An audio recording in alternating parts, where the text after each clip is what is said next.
Hi, it's me. This was our first midnight flight to China with Harris. We planned everything perfectly, but none of it mattered. He cried, he melted down, and I felt completely helpless. But this trip taught me something. Every parent eventually learns, and I'm glad we didn't give up. It was 7 p.m. Harris was supposed to get ready for bed, but he didn't expect we were about to take a midnight flight. We did our usual cuddles. Harris was acting cute here. We quickly had our dinner and waited for the transport to arrive. We arranged a car with a baby car seat, but Harris didn't like it because he was not familiar with it. We arrived at the airport at 9:50 p.m. and tried to put Harris to sleep, but Harris has always been a formal baby. I tried to take a video, but suddenly Harris kept looking to the left. I can't believe my eyes. There was a giant robot just an inch away from us that we managed to dodge. We wanted Harris to sleep so badly because we were afraid he would become overtired and won't be able to sleep through the night.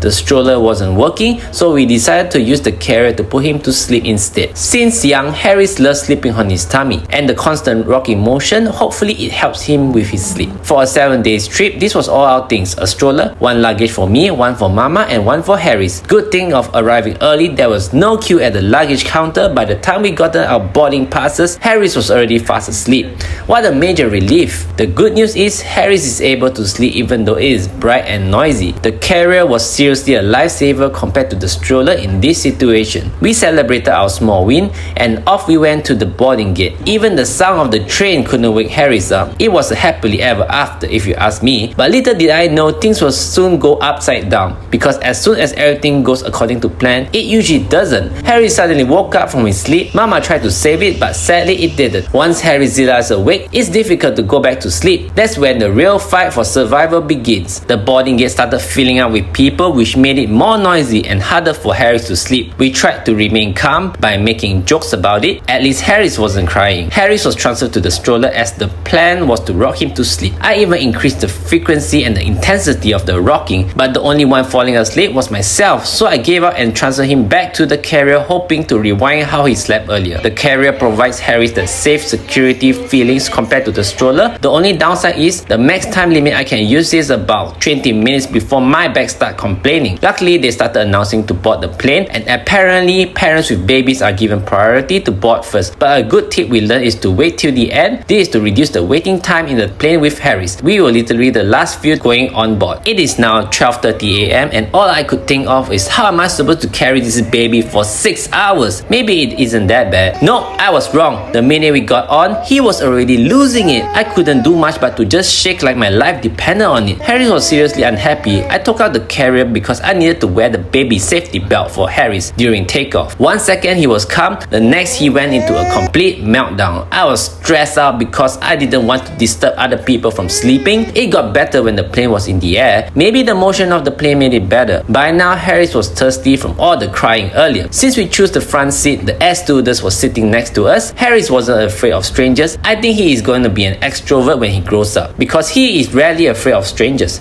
Distracting a baby is challenging. I had to pull out the remote of happiness, but I had to make sure he doesn't press the flight attendant's call button. If not, it will be really embarrassing. It's only 1:30 a.m. and I'm already feeling it's been forever. Why is Harris not sleeping yet? Even Mama couldn't take it anymore. It was tiring. We had to give him all kind of random items to keep him distracted. They said yawning is contagious, but obviously it didn't affect Harris one bit. He just kept moving about. He kept repeating his movement, putting the lotion in and taking it out. This is the safety belt he was wearing. Problem with it is it's compulsory to wear during takeoff, but it can't be worn with the carrier. Finally, I saw some hope because it is milk time, and usually that will signal it is bedtime. I pat his bum, which is his usual sleeping routine, and we added in some bedtime sound for him to fall asleep easier. Reason we chose this front seat was because of the bassinet. Unfortunately, it was for babies up to 11 kg and Harris was already 10 kg. And if Harris falls asleep in the carrier, we needed to transfer him in the bassinet that would easily wake him up, so we decided not to. We normally give him gentle touches to signal bedtime. He was already dozing off, which means it is working. I had to make sure to eat enough to regain some energy, and just like that, Harris fell asleep. I couldn't believe it. We did it. The lights went out and it was time for us to get some rest as well. Total darkness came. Honestly, it wasn't easy falling asleep with a baby in front of me. I think I slept for just about an hour. It's now 4:20 a.m. Harry is still asleep. I woke up and failed to go back to sleep. Mama was taking her rest. All I could do was smile at the camera and wish time would move faster. My body was aching, so I let Mama carry Harris for a bit. I can tell you, Harry is so cute when asleep, but when he is awake, he is a completely different baby. Honestly, it may seem like a struggle taking the midnight flight, but with a 1-year-old baby, I can tell you it's way easier than to handle a moving baby for 6 hours straight. I wouldn't have done anything differently. It is now 7:20 a.m. and we finally made it.